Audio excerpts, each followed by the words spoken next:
Hi, Zoom, YouTube, and Facebook viewers. Um, so wait a second, I gotta. Okay. Now I think I'm in a place to where, okay. You guys know that I absolutely suck when it comes to this stuff sometimes. Okay. So, I want to speak to you guys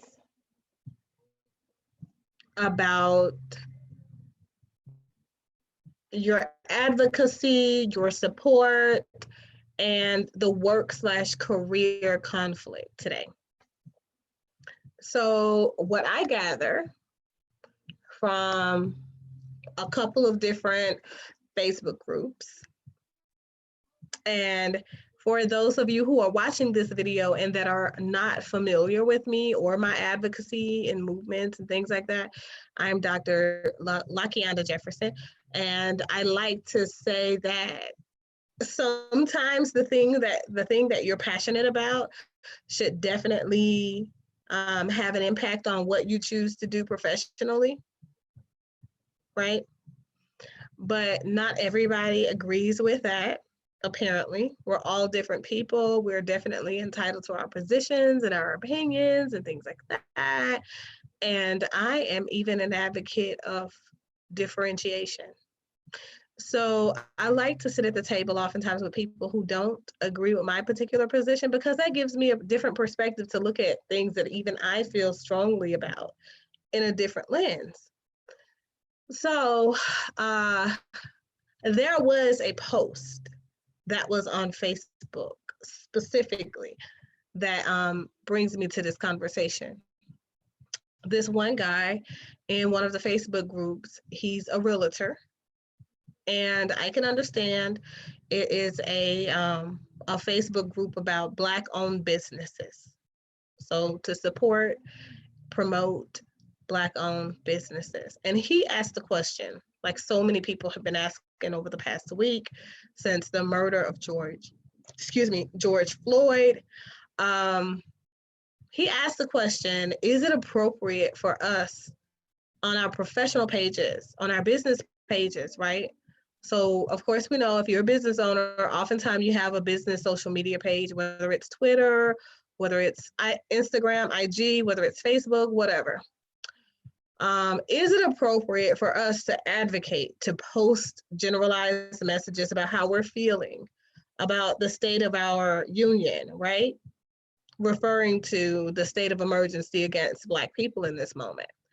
And I was like, a great question.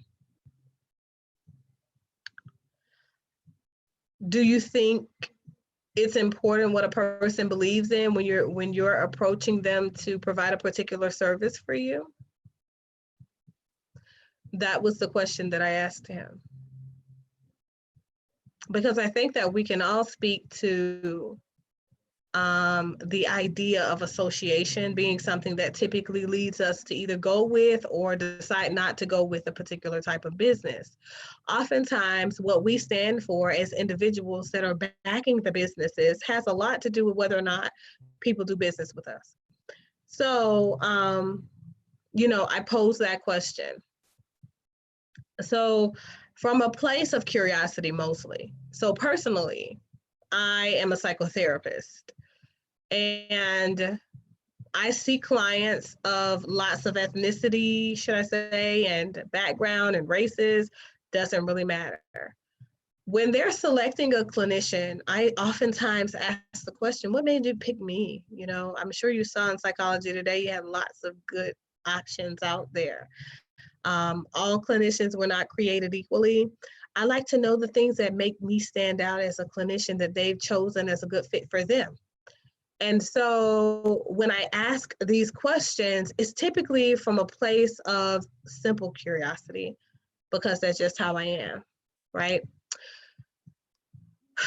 So, give me just a second.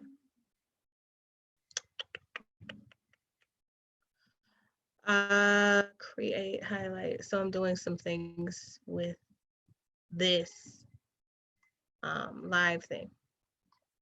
Okay. But so for me, it's important to be able to help people understand who they're dealing with in the best way that I can. Because I cannot tell you, that you're going to be dealing with a clinician that comes from a linear lens if you're working with me, because I'm a systemic practitioner. Some people see marriage therapists or marriage and family therapists, and they think, oh, okay, she only sees families and married couples. So yeah, she can't help me. So it's my job to articulate what exactly it is that I do. So I see individuals, I see couples, I see families.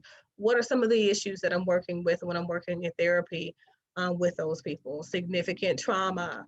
Sometimes that includes racial trauma and disparity trauma and perceptual issues when it comes to their personal narrative of their life and the way that the world perceives them to be. So, contradicting truths about who they are and how they should be functioning as individuals, right? And so the thing is, you have to articulate those things. And sometimes the things that you personally stand for will definitely prevent a person from coming to see you. So you have some people out there who say, you know what? If this person stands for abortions, then I don't want to see them. Even though the services that you're getting from them have nothing to do with life choices, pro-life or the opposite. And so what I try to tell people is it's important for you to not only express the things that you're interested in, but also to stand behind those things. Because the thing is, regardless of what you're selling, the level of customer service that a person receives from you and the directionality in which that professional relationship kind of takes off is contingent upon trust. Any relationships that we build with people that we provide services for are based off of trust. A lot of people right now are in a state of mind to where they're like, wait, Walmart contributes to Trump's campaign and I'm not voting for Trump? And they don't want to, they don't want to continue to patronize Walmart, right? When military members were like, wait, Target doesn't stand behind military families, oh, we're not going to continue to spend our dollars at Target. And so we are people who function from a place of relatability. And so if the organization, if the person who is providing services to us doesn't stand for some of the things that we feel like are representative of a person that we, in our perceptions and where we stand, right? Purity, goodness, our plight, whatever, we simply will not do business with them. And if we have done business with them, we will stop. So when you ask a question like that and you're a realtor, I'm like, okay, so where do you feel like this isn't or is important? If it's something that's important to you, if it's something that drives you or motivates you, why should you feel like you have to suppress that part of you in your workspace when it comes to you simply defining or outlining the things that you stand for? And so if you feel compelled as a business owner to post something about something that you're passionate about, sometimes your followers would like to see that kind of stuff on your social media pages. That's kind of the purpose of it, for them to get to know you and your company and what you stand for on a more interpersonal level. So that relationship is like so much greater. Okay. That's my 2 cents on that piece. I do feel like I understand, or I could understand people who feel conflicted. The conflict is clear because when we are moving in the workplace, we try to disseminate between what's personal and what's work, right? So our work life isn't always reflective of our personal views. We can definitely agree and attest to that.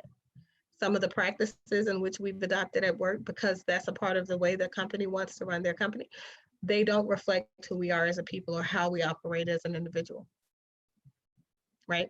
So I want you guys to think about it like this. If this particular place that I am in, this space for growth that I am in, is not ready to take off in that direction and stand for those things that I believe in as a person, where is that coming from? What's preventing that part of me, that part of my autonomy from stepping out into that space? What is it that I feel the world is going to see that I feel like needs to continue to be suppressed or not shown to the world at this moment? What is this level of vulnerability going to do to my character or the content of my character? And how is that going to affect me personally? Because not everybody is ready at the same time. Just like not everybody's at the same level of growth and maturation emotionally at the same time. We're not. We're different. I think that's one of the things that makes us unique as human beings, that helps us grow as people of a collective system. And that's why we have different jobs to do within our system, right? I think it was even brought up in one of the clinical consulting groups that I'm in too, on either Instagram or Facebook, one of those. I think it may have been Facebook. I don't know social media like that. But I think it may have been Facebook for sure. But when people ask that question, I have to ask them, like, what do you stand for? What are things that you're passionate about? What drives your actions as a human being? You understand? And I think especially as clinicians, we definitely have to project the image that is on the inside of us into our atmosphere or our energy around us, right? Because what we're giving in that space is what our consumers are receiving. And we have to be cognizant of that. Like, we really do, because it's important for them to see who and how you function as a clinician. For example, the ACA's website was extremely curious when, and trying to be helpful when they made a post about the discussions that, some white clinicians should be exploring, Black clinicians should be exploring, in us approaching where we are right now as a nation, right? And so as a organization that typically governs the ethics of what we do in this field, one would think that naturally you would be okay, and that would give you confirmation as a clinician to move in that space if you're like a LPC. Personally, my ethics are driven by the American Association of Marriage and Family Therapists and International Family and Therapy organization. So that association is much different, though quite similar in some aspects. But for us as systemic practitioners, I think we take a different approach, but very much the same. We are creating space for growth for people to explore and sit in their personal perceptions and the emotions of the people that are around them, that are connected to them, but don't necessarily impact their autonomy. And so I think that that's also what I want to evoke. I want to evoke a sense of urgency when it comes to people sitting in the space where they're advocating for self, especially if you're a helper.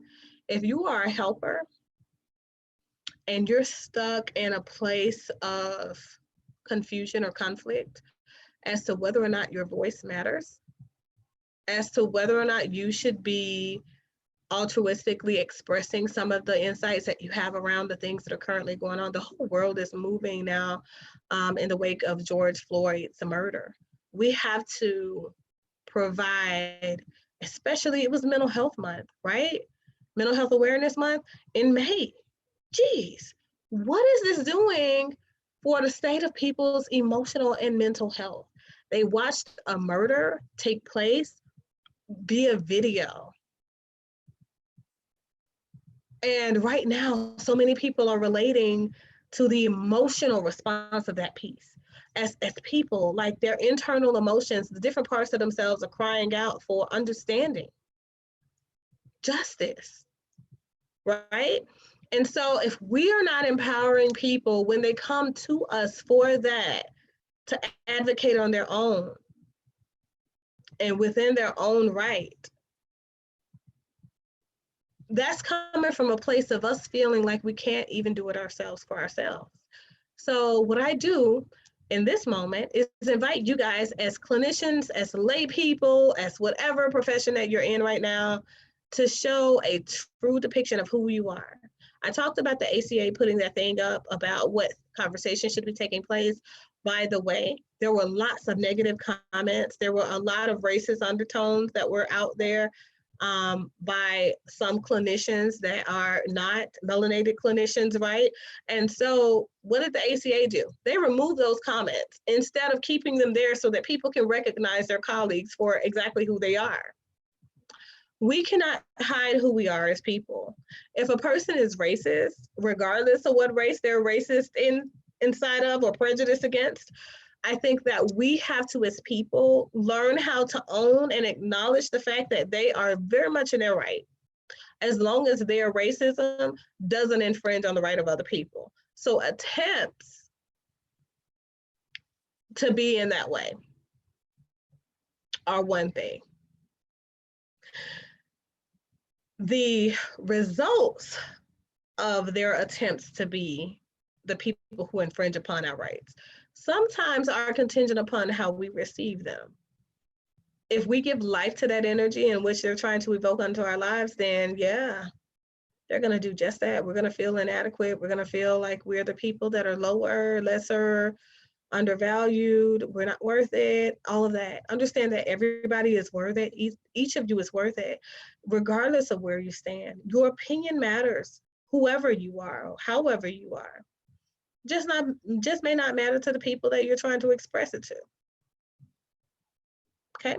But what is right and just should always be done. Because those things come from a place of understanding, not necessarily insight and like driven by perception only, right? So I want you guys to kind of sit with this video. Below, I want you to let me know what your thoughts and reflections are around this topic. I think that a lot of different views, are going to be presented around this one, because I feel like there are just so many different ways to look at this thing. So many. But I'm really curious, you know, as a person in general, I like to know what drives people's motivations. I like to know, you know, what makes people think the way they think, feel the way they feel, move the way they move, and what they think drives it, you know? So I will let you guys go now. I hope that you guys live well, be well, process well, and heal well. That's all I've got, you guys. So until next time, take care.